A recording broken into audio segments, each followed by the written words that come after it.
Okay, it is 4:46 in the morning, so I'm gonna try to eat and get going. This tent is totally soaked, so it's gonna be fun to put that away. And there's condensation on everything. Let's go. Here's a hot tip, guys. If you leave your socks hanging up on a tree to dry out and you leave them in a thunderstorm, they're not dry the next morning. Who would have thought? All right, we are on the road before 5:30, nice and early, hoping that we can get a good amount of miles in before the thunderstorms hit again this afternoon, because it seems to be a regular occurrence. Man, it stormed a lot yesterday. It was like 3 hours of pretty heavy storming. The hail right at the beginning, I think right at the beginning and right at the end, it was the worst that it was going to be. The hail, and then it's some really hard rain around like 9 p.m. So hopefully we can get above the high passes today before that hits. And then once again tomorrow it's supposed to storm the entire day based on the most recent weather forecast. And then we will get down in the low country to stay safe. Look guys, a herd of elk.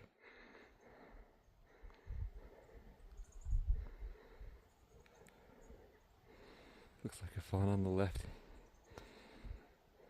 It's so cool. There's one right here. Looks like a bunch of cows or females. Let's see, a little further up we can see a bull. They'll pick my scent up soon. It's blowing right down to them. Yeah, all cows.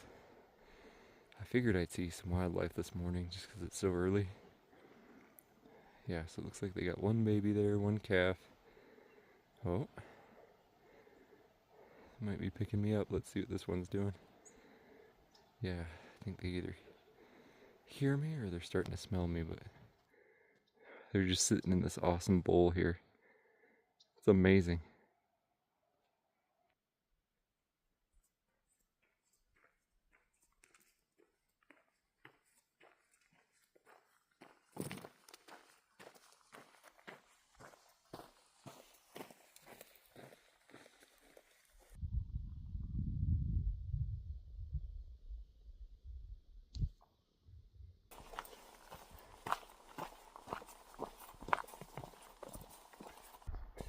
Hey folks, today is going to be a significant amount of climbing. I believe it's 4 mountain passes that I've got to go over, each of them at least 1,000 feet each, but they will be beautiful. And the trail is graded nicely. I can't complain too terribly much. I'll complain a little bit. Wait, I have a word for this. Alternative gratitude. I'm expressing alternative gratitude. That's what I'm doing. I'm not complaining. About 45 minutes ago, I took a break and I was refilling my water, and I bent over, and when I bent over, my phone fell out of my pocket directly into the creek. And I stood up for a sec and I was trying to figure out what in the world made that noise. And I looked down and my phone was in about 5 inches of water. So if you hear any discrepancy in audio quality, that's probably what it is. And if it sounds like somebody's breathing heavily, it's also probably the water damage as well, and not just me being out of shape. This is Cutaway Pass. It doesn't get you above tree line, but it's still a pass. I'll go ahead and drop down for probably 3 to 6 miles, and then we'll go over the next pass, and the next one, and the next one, and the next one, and the next one.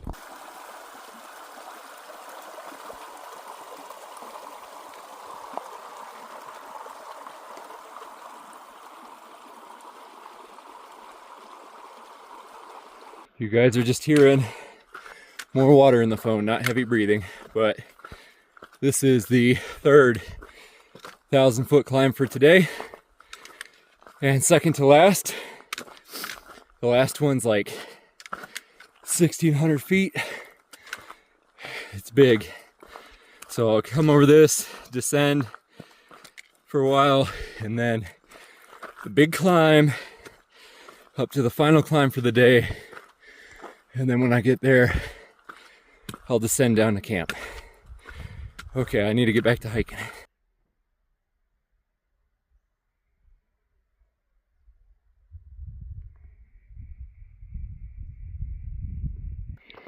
Another pass down. Now, whew, almost fell. Now to descend and do the big one.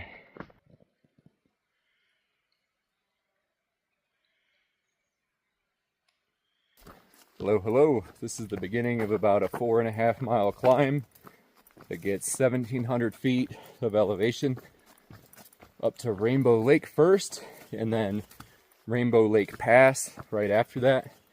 And then once we hit Rainbow Lake Pass, we'll drop down to the campsite. So far I've knocked out 16 miles today, which is wonderful because we got going about 5:30. It's noon right now, so not a bad pace. Making good time and should be able to make it in before the thunderstorms start. Those are expected around 3 p.m. and that should be right as we're getting into camp to get everything set up and avoid those. I'll pull a new weather forecast for tomorrow. Let's try to start working the game plan, whether I'll be able to stay up in the high country or if I have to get down low if there's a bunch of thunderstorms and just take a low route into town or into the area around town and then go into town the following day, which should be Saturday. Took a break about 5 minutes ago, ate a bunch of snacks, killed a bunch of flies, killed a bunch of mosquitoes, and drank a bunch of water and some electrolytes. Try to wrap this day up.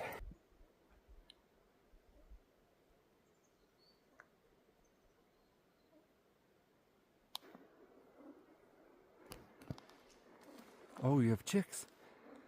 Oh, there's babies. That's why she's not moving. Oh. How many other ones do you have? I see one on the trail. I'm going to try to not harass these guys as best as I can.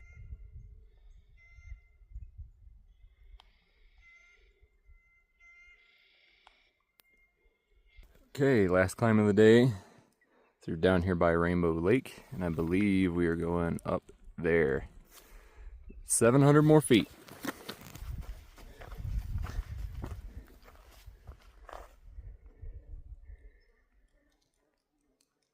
Looks like we're hitting the pass just in time. We got the weather rolling in. It's just right up there, almost done. Then we just got to descend. Just in time. The thunder just started from over there. Let's get down this thing. Woo.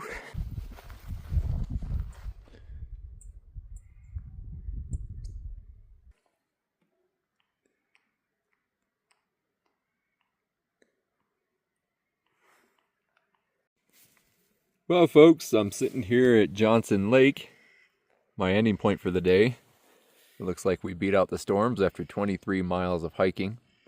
And I am currently having some of this delicious curry I heart you, or I'm about to have some of it.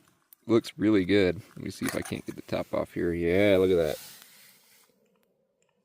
Yeah, it's gonna be really good.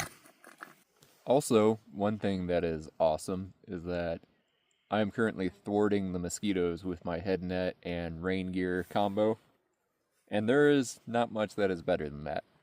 It brings me so much joy to have all these mosquitoes around me and watch them try to get at me and they just can't do it. And my little friends, the trout, have been eating the mosquitoes too. So really it's a double whammy that just makes this a really, really good evening. Wrap up for today. So like I said, 23 miles, probably 4,000 feet of climbing today. I believe it was 3 or 4 passes that we had to go over. The last one was a butt kicker. That was 1,400 feet. And it was about 2 or 3 miles long, with the last 700 feet just being really straight up. And we got lucky getting right over that pass right as the storm started rolling in. So couldn't ask for much more. I'm absolutely going to try to continue to wake up early like I did this morning. It seems to really pay off. And the morning miles just go by so much smoother than the evening miles. It's like 2 to 1 on the evening miles. And time goes by so slowly and your feet are hurting. So it's just really nice when you can get as much done before noon as possible. Then it just makes the rest of the day that much more manageable. Tomorrow is going to really depend on what the weather forecast is. If it's going to storm all day, then basically what I'm going to do, you can't see it here, but there's a pass behind me. So I'll climb over that first thing in the morning, and then I will start working on getting to a low route. That way I don't have to sit around in all the storms tomorrow. It's not good to be up high when there's thunderstorms around. So we'll take the low route, and that'll get us really close to the town of Sula, which is just down the highway from the town of Darby. And I should be able to get a hitch into Darby because I've got a food package there, and then might be linking up with, like I said, one of Susie's family members. Ooh, there's the thunder. Might be linking up with her, which would be wonderful if we could make it happen. And then after that, it'll be 4 or 5 days to the first town in Idaho, which is insane to even think that I'm down here on the borderlands already. And in 2 to 3 weeks, I'll actually be hitting Wyoming, which is just insane to think that this journey is transpiring as it is. I mean, it's been amazing. It's been difficult, but it always seems like it flies by way fast. Anyways, this wrap-up's getting long, and I need to eat my food and get in that tent before it starts raining on me, so I'll talk to you tomorrow.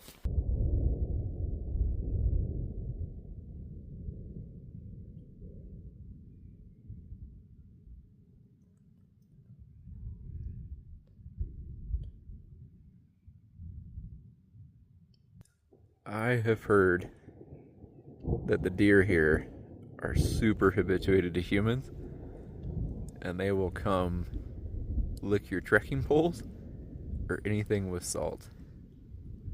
So we'll find out if this lady deer will leave us alone or if she's gonna come pay a way too close a visit.